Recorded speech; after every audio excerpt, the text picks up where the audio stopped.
Bonjour à toi qui viens voir les aventures d'un autonomiste de la région parisienne. Aujourd'hui, je vais te parler pigeons et je vais te partager quelque chose qui m'a fait bien plaisir, puisque deux petits sont nés il y a une dizaine de jours. Ils se portent super bien et comme prévu, j'ai pu libérer les parents. Ils sont clairement chez eux et ils se promènent tranquilles dans le jardin. Enfin, tranquille, c'est ce qu'ils pensent, car je suis en pleine éducation du chien. C'est un drahtard, un chien de chasse, et je me méfie quand même. Bon, il n'y a pas de raison, j'ai réussi à l'éduquer pour les poules, alors j'y arriverai bien pour les pigeons, mais je l'ai quand même à l'œil, le gaillard. Donc à l'ouverture du pigeonnier, les pigeons ont littéralement disparu. Plus aucune nouvelle pendant plus d'une heure. Je ne te cache pas que j'étais pas fier et que j'étais soulagé quand ils ont réapparu. Apparemment, c'était histoire de repérer la région et depuis, ils vaquent à droite et à gauche. Ils continuent leur visite, peinards. En fait, ils passent la majeure partie de leur temps à glaner et à chercher des graines dans le jardin. Je suppose que c'est pour nourrir les petits. Sûrement qu'ils estiment qu'il manque des choses dans la nourriture que je leur donne. Pourtant, je leur ai mis pas mal de graines à disposition, mais j'ai l'impression que ça ne suffit pas. Alors pour info, j'ai acheté ces graines chez Animalis Belgique. Ils font du vrac au kilo, et pour mon distributeur de graines compartimenté, c'était l'idéal. Alors je leur ai mis du lin, des lentilles vertes, des corails aussi, mais ils n'ont pas l'air d'aimer, de la vesque, du maïs, mais ça non plus, ils n'y touchent pas. Bon, il n'est pas concassé, donc peut-être que c'est dû à ça. Je leur ai mis aussi de l'avoine, des graines de chanvre, mais ça non plus, ça ne leur plaît pas. Des graines de colza, ça aussi, c'est bof. Et puis des graines de petits pois, rebof. Et du blé, bon, ça marche bien. Avec le recul, je me dis que j'aurais dû demander à l'éleveur ce qu'il leur donnait à manger. Mais bon, j'ai l'impression qu'ils sont un peu difficiles quand même, hein.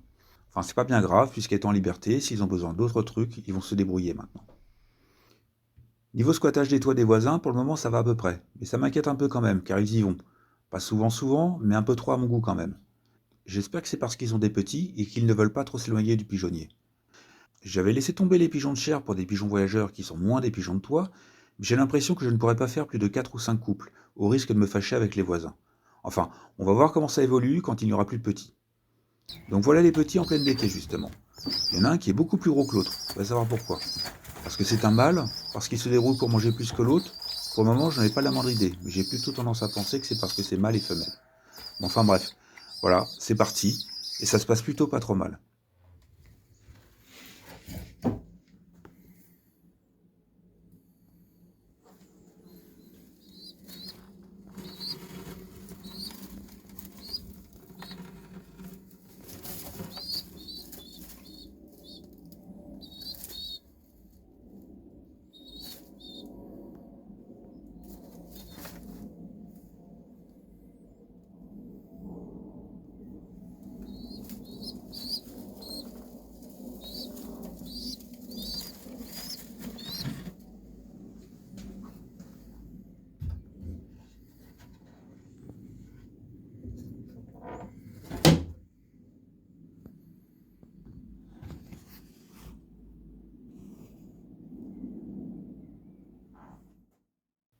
Alors maintenant, quelle est la prochaine étape?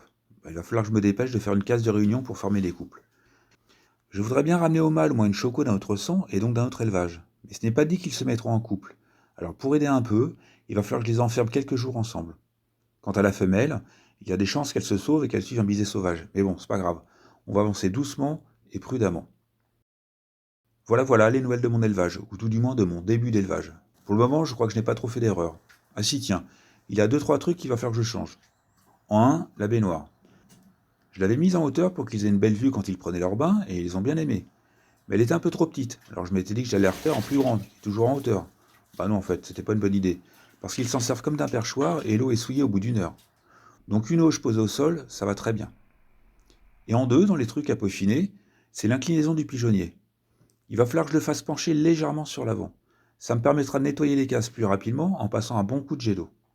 Et avec une très légère pente, l'eau s'évacuera bien et les cases sécheront vite.